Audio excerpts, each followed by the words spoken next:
Hey everyone, my name is Wedge and welcome to our Best Cards Ever series. In this video, I'm going to take you on a journey. We're going to explore everything Mirrodin. Ever wanted to know what the set was like when it was released, how it changed standard at the time, lasting impact, card prices from 12 years ago? You found the right place.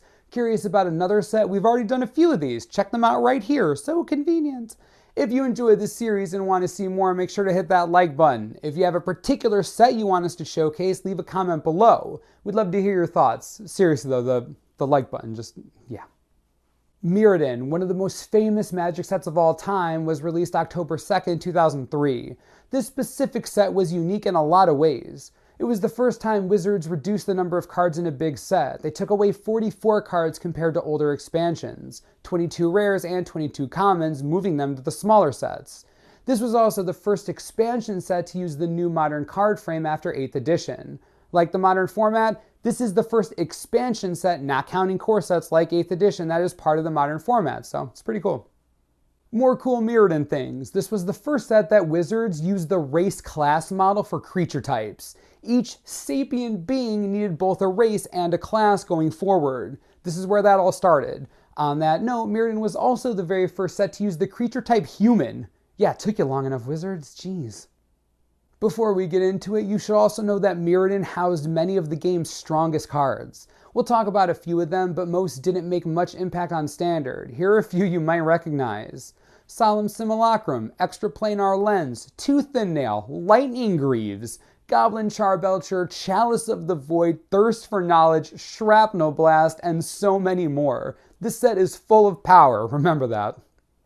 For those who don't know, Mirrodin was the first set since the infamous disaster that was Urza's Saga to focus on artifacts again as a main theme. In fact, technically, Urza's Saga was intended as an enchantment block. The artifacts were just so powerful that they overshadowed the enchantment theme. So really, this is the first intentional artifact set since Antiquities. And by focus, I mean really focus. Mirrodin introduced the mechanic Affinity to Magic, a mechanic that wouldn't be soon or ever forgotten. The set came into a standard with 8th edition, Onslaught, Legions, and Scourge. The specifics of that standard environment are for another video, but there were many goblins, lots of goblins. Also these monks, lots of them too, but again, that's for another video. Right when the set was released, these were the most expensive and sought after cards. Chrome Mox was $8. A card named after the Power 9? Heck yes. Many remembered the power of Mox Diamond and couldn't resist. No, $8 doesn't seem like a lot now, but it was the most expensive card in the set.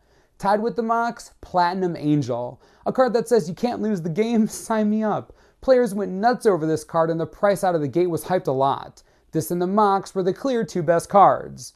Next to those, only two other cards were worth over $5. Gilded Lotus and Luminous Angel. Gilded Lotus had Lotus in the name, and Luminous Angel was a giant angel that created flyers. Back then, that was enough to justify a high cost. So how did the set do in Standard? Well, there weren't any big Standard events for the rest of 2003. Mostly limited, with some extended and block constructed mixed in. There were obvious synergies between the newly printed artifact lands and Affinity as a mechanic. Cards like Brutestar became powerhouses at FNMs for those first few months. Beyond that, things were relatively tame. Of course, everything changed when the Darksteel was printed, the second set in the block. This is where things got really ugly. Darksteel, the second set in the Mirrodin block, was released early February in 2004. With it came two of the most dangerous and fundamentally broken cards in all of Magic, Ark Bound Ravager and Skullclamp. While Affinity decks had existed before, this is where the train went off the rails. Between Ark Bound Ravager's insane value and Skullclamp's stupid card advantage by killing Ark Bound workers and Mer Retrievers, Affinity couldn't be stopped. As the year dragged on, it only got worse. Tournament attendance was abysmal, morale was dangerously low. Wizards knew they had to do something. In June of 2004, they banned Skullclamp from Standard, hoping that would be enough to stop Affinity. It wasn't.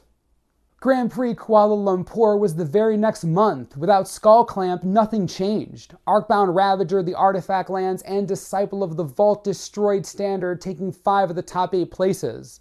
Another month later, Grand Prix Nagoya, August 29th. 45% of the field was Affinity on day 1. At this point, it wouldn't be unreasonable to say that at least 75% of all decks at an FNM were Affinity.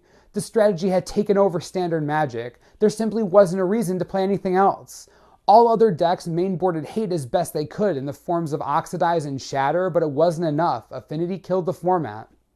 This was in August of 2004. It wasn't until March of 2005 that Wizards finally attacked the deck in any meaningful way.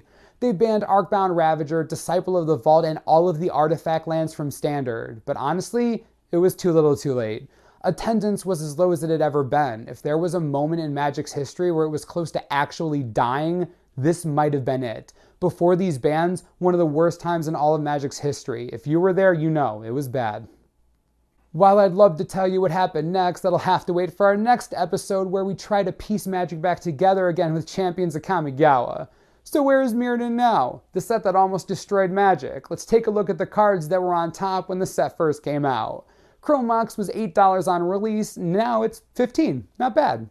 Platinum Angel has been reprinted 3 times, so its original $8 price tag has dropped to $6, but it sees a ton of play in Commander and a few legacy mud decks. Gilded Lotus has maintained its $6 price tag, and Luminous Angel, while being $6 on release, is now 50 cents. Yeah, that hurts, ouch.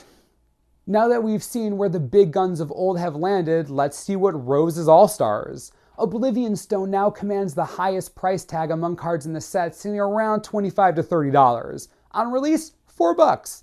It's a staple in Modern Tron and a Commander heavyweight, maintaining its value even with a Commander deck reprint. Next up is Glimmer Void at $25. Where did it start? $4. It's in Modern Affinity, as most of you probably know. Even though it was reprinted, it maintains its high value, much like the Stone.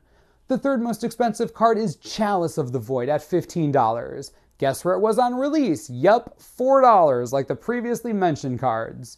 It's played in Modern, Legacy, and Vintage, super versatile and powerful. How powerful? It was just restricted in Vintage, so there's that.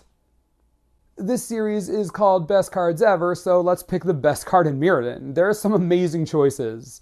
Oblivion Stone is nice, but is only really played in Tron and Commander. Lightning Greaves may be one of the most played cards in Commander, if not the most played non-land card in the format. That's cool. Glimmer Void is an obvious go-to because of Affinity, but many Affinity strats don't even run a playset anymore, so I'll pass there. I have to say, considering its disturbing versatility and raw power, I think Chalice of the Void is the current best card in Mirrodin. It's in every format it can be in a multitude of strategies, and it has the potential to shut down most decks if given the chance. On a fundamental level, this card is just straight up powerful. Has to be Chalice.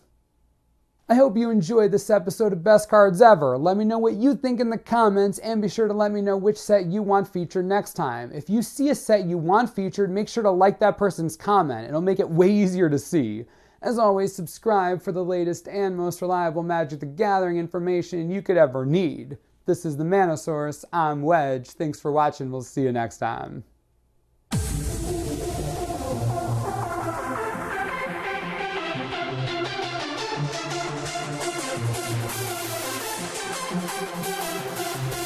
Wow.